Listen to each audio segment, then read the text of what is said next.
بسم اللہ الرحمن الرحیم۔ یہ ایک سچا واقعہ 1990 کا ہے۔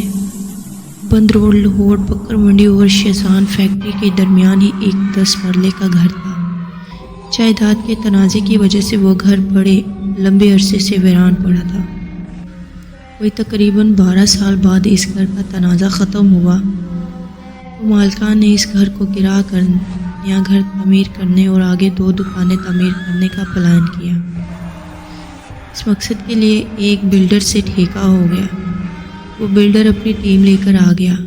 مزدوروں نے چھت کو توڑنا شروع کیا۔ ابھی تھوڑی سی چھت ٹوٹی ہی تھی کہ زلزلہ آنے لگ گیا۔ مزدور بلڈنگ سے نیچے اتر آئے۔ بلڈر نے پوچھا تو مزدور بولے کہ زلزلہ آیا ہے، تو ہم نیچے آ گئے۔ بلڈر بولا کہ یار زلزلہ تو کوئی نہیں آیا۔ مزدور دوبارہ اوپر گئے اور دوبارہ کام شروع کیا تو پھر زلزلے کی کیفیت ہو گئی۔ جب یہ 3 مرتبہ ہوا تو بلڈر نے کہا کہ کوئی تو مسئلہ ہے۔ بلڈر خود اوپر گیا اور اپنی نگرانی میں کام شروع کروانے لگ گیا۔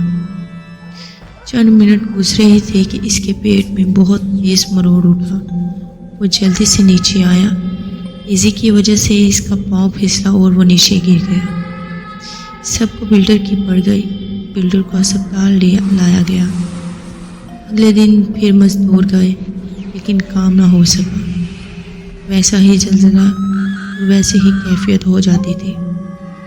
بلڈر نے سوچا کہ شاید بلڈنگ میں کوئی مسئلہ ہے۔ اس نے ہیوی مشینری منگوائی، مگر جب بھی وہ بلڈنگ کے پاس جاتی وہ انجن بند ہو جاتا۔ سب کے ذہن میں خیال آیا کہ ہو نہ ہو اس بلڈنگ میں کوئی نہ کوئی تو مسئلہ ہے۔ خیر مالکان نے حساب لگوایا۔ سب نے کہا کہ جنات کا بسیرا ہے۔ اگر کوئی یتیم خانہ ملتان روڈ لاہور کو جانتا ہو تو اس کو یاد ہوگا کہ ان دنوں میں وہاں بہت زیادہ عاملوں کے دفاتر تھے۔ تقریباً 20 سے 15 دفاتر تھے۔ یہ بات جنگل میں آگ کی طرح پھیل گئی۔ ہر عامل نے اپنی سروس پیش کی۔ مالکان نے کہا کہ یہ کوئی مسئلہ حل کرے گا تو اس کو 50,000 انعام ملے گا۔ اس دور میں یہ بہت بڑی رقم تھی۔ انعام کے لالچ میں کئی عاملین آئے مگر اپنا ہی نقصان کیا۔ ایک عامل صاحب رات کو بلڈنگ میں گئے۔ جب بھی کوئی عامل بلڈنگ کے اندر جاتا تو لوگ سامنے والی بلڈنگ کی چھت پر تماشا دیکھنے لگ جاتے۔ خیر تو اچانک جنات نے اس عامل کو بالوں سے پکڑ کے باہر پھینکا۔ آپ یقین نہیں مانیں گے کہ اس عامل کے بال سفید ہو گئے تھے اور بالکل سیدھے کھڑے۔ اس عامل کو تقریباً آدھے گھنٹے بعد ہوش آیا تو اس نے بتایا کہ یہاں کوئی ایک جن نہیں بلکہ کئی جنات اندر برسیرا کر رہے ہیں اور وہ بہت طاقتور ہیں۔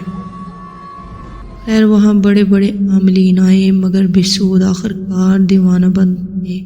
ایک بہت بڑے عامل جن کا نام بڑا محترم تھا، انہوں نے چند علماء کے ساتھ آئے اور صبح سے لے کر اگلی صبح تک وہاں قرآن مجید کی تلاوت کی اور نماز پڑھی اور پھر جنات سے مذاکرات کیے۔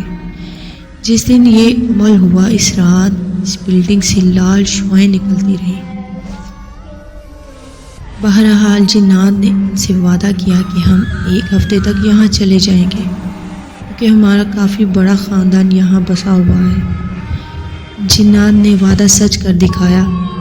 جس دن سارے جنات چلے گئے اس دن اس بلڈنگ سے بڑی آوازیں آئیں اور اندر جتنی بھی کھڑکیاں دروازے تھے سب ٹوٹ کر چور چور ہو گئے تھے۔ خیر اس عرصے کو اب وہاں کافی عرصہ ہو چکا ہے۔ اب وہاں ایک شاندار بلڈنگ ہے اور ایک ہوٹل بنا ہے لیکن اب ایسا کوئی مسئلہ نہیں ہے۔ یہ تھا ایک سچا واقعہ۔ دوستو اگر آپ ایسے ہی سچے واقعے اور سننا چاہتے ہیں تو ہمارے چینل کو ضرور سبسکرائب کریں تاکہ ایسی ویڈیوز آپ تک ضرور پہنچتی رہے۔ ملتے ہیں نیکسٹ ویڈیو میں۔